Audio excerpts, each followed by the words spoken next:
My name is Trey Quinn with Quinn Strength and Athletics, and I am here to give you your 10-minute teach. So between your home and the gym, you can absorb some knowledge and employ it, and so hopefully successfully walk away with a better build, which is what we're all looking for. Especially me, I'm looking to give you the best build you can get. So let's get right into it. The first thing we're going to talk about is building your traps. Now, yes, you can do isolation movements. Yes, you can grab the dumbbells and focus on the shrug and make sure that you're pinching your shoulders. You can use a little bench support and go really, you can do all of that. But I'm going to tell you right now, some of the best traps you see in the gym are built with heavy pulling. They're built with fucking deadlifts, rack pulls, and power shrugs. I've never ever actually focused on an isolation movement for my traps, and a lot of guys I know don't do that either. They just build them naturally, and the reason being is because they're doing a lot of heavy pulling. No matter how heavy the dumbbells get, it's never going to be quite as heavy as deadlifting 405 or rack pulling 515. You know what I'm saying? It's never going to get quite as heavy as loading 315 on the bar and doing a power shrug. These are going to build your traps better than any other motion. I stake a lot on that. And honestly, if you're not looking for the perfect aesthetic with your traps and you're looking to just build them up entirely, you don't need to focus on all of the other shit. You don't need to focus on your suitcase deadlift. You don't need to just grab a heavy bar, put some fucking weight on that shit, and just fucking yank it to the sky, and I promise you're going to grow some traps. Hell, if you're just doing power cleans, I guarantee you're going to grow some big-ass traps off rip, okay? So just trust me on that. The next thing I'm going to talk about is going to be your heavy pressing. So firstly, I am always about you don't need as much volume for your anterior delts as you do for your rear delts. And you will notice that in this video. I'm going to spend the least amount of time on your anterior delts.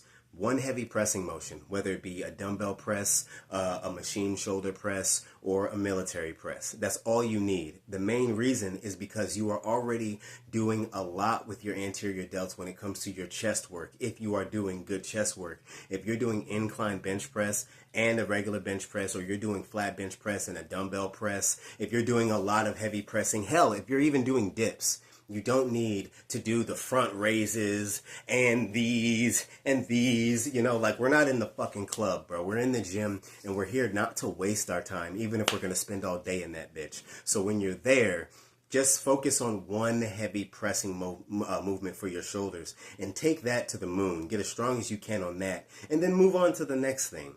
And you're going to notice that there's not very much difference between doing all of this and just having one heavy pressing motion. And the reason is that, again, you get a lot of volume on your anterior delts just off the rip. And you'll notice guys who do a lot of shit for their anterior delts, the front delt right here, is that they're often built forward and everything's kind of sloped like that. They look really big up front, but their back is like a upside down U shape, and that's just because they don't focus on their posterior chain, their upper back nearly as much, which is what's going to make your shoulders actually look magnificent. It's going to be building the lateral and your rear delts more than your anterior delts, I promise you, okay?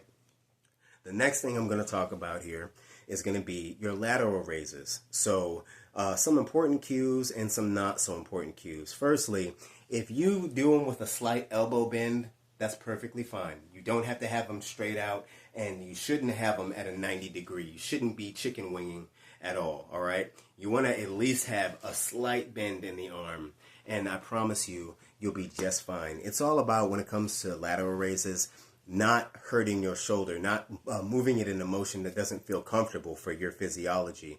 And yes, you've probably seen videos where they're like, there's 7 sections of your shoulder and you should be doing boom, boom, boom, boom. You don't need to do all that shit, bro. Lighter weight, focus on that mechanical tension, find an angle that feels the best for your shoulders and gives you the best stimulus, and eliminate the excessive body English. And what I mean is, you don't need to do all of this. A little bit of movement is just fine. But what ends up happening is, one, we go up in weight because we're using all this body English. And two, because we are going up in weight and we're using all this body English, our traps get involved. Now, if you are one of those people who's like, I spam lateral raises because they grow my shoulders and my traps, and that's how you do it, don't listen to what I'm saying. But if you are actually focused on finding the movement pattern that will target your shoulders when you do your lateral raises properly, removing the body English is going to be a big component of that. And what I want you to do is, as you are doing your lateral raise, envision a pair of hands holding your shoulders down a little bit so that when you come up, you don't shrug excessively. A little tiny shrug is okay. Too much shrug and you are removing the tension from that muscle. Now, when it comes to your lateral raises, cable is just fine. I like to do dumbbell and cable. That's my favorite way. But you can do one or the other and get a lot out of it. One thing I don't want you to do if you are on the cables is, and I see a lot of guys do this, they lean this way to do it. Okay, so you're going to make something you're going to reduce the attention right here and then go up. You don't want to do that. You want to lean into the cable stack so that way you have tension on your shoulders from the start and then come up. And again, you don't need to go up here. Right there is perfectly fine. And I promise you, you'll notice the difference by keeping it in that controlled range. All right.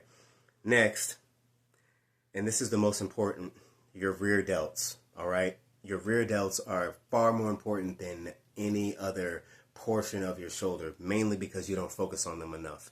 And when it comes to building great rear delts, strong rear delts, healthy rear delts, it's going to be a lot of pulling motions. First, let's just cover the isolation movements first, and then I'll go on to the other ones. So if you're on the pec deck, this is what I don't want you to do. You're not fucking Batman. You don't need to bring your arms back there. Just because you feel contraction doesn't mean that you have mechanical tension. And you often feel the contraction back there, so you think, oh yeah, I'm really getting, you're not hitting your fucking rear delts back there.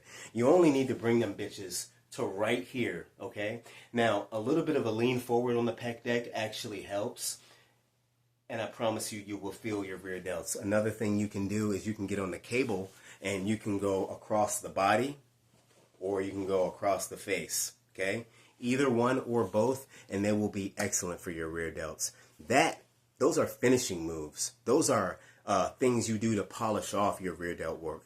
The most effort that you need to put to is heavy rowing of some sort, many different types of heavy rows. And I'm talking pronated grip. That's when your hands are over the bar. And you know, you can do so you can do dumbbell rows with bench support. You can do T-bar rows. You can do heavy power rows, pendulum rows. All of these things that are traditionally for your back will build the shit out of your rear delts and make them really strong. Another reason why you want to do the heavy pulling when it comes to your shoulder work is because these are going to help you build stronger, healthier shoulders that are more capable. Your shoulders, they take a lot of damage and they heal really fast, and so they can take a lot of frequency. And if you're not putting a lot of heavy motions, if you're not applying a lot of heavy work to your shoulders, then what you're going to find is that they're just weak in general and they don't stabilize you very well. So this is again why I say focus less on up here and more back there. So hopefully these things help you with the videos I attached as well. If you need more help, then please reach out to me. Again, focus on the shit you can't see. Focus on what you cannot see, and I promise you, you will build a strong, capable frame, and it'll be aesthetic too. Peace out, y'all.